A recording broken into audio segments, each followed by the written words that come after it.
Hi, எல்லாரும் நல்லா இருக்கீங்களா?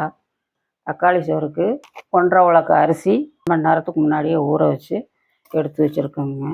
தக்காளி பழம் 1/2 கிலோ, பட்டை சீரகம் எல்லாமே இருக்குங்க.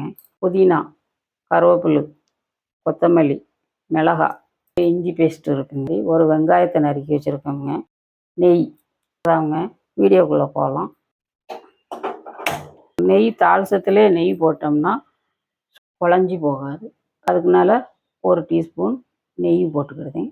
கொஞ்சமாக எண்ணெய் ஊற்றிக்கிடுவோம். இது எல்லாத்தையும் போடுங்க. வெங்காயத்தை போடுறோம். பச்சை மிளகா போட்டுருவோம்.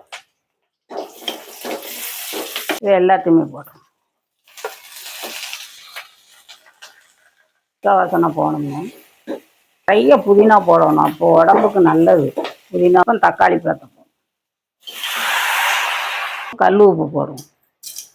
மூடி வெந்திருக்கான்னு பார்ப்போம். நல்லா குழஞ்சிச்சுங்க தக்காளி. இஞ்சி பேஸ்ட்டை போடுவோம்.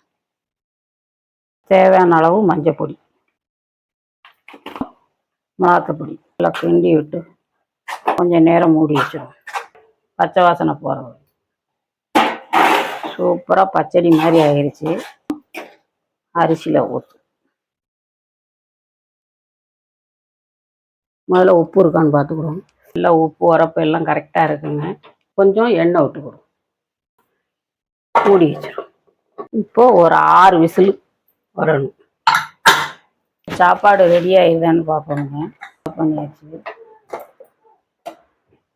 சூப்பரான சாப்பாடு ரெடி ஆகிட்டு நல்லா உதிரி உதிரியாக இருக்குது. பிரியாணி மாதிரி இருக்கும்.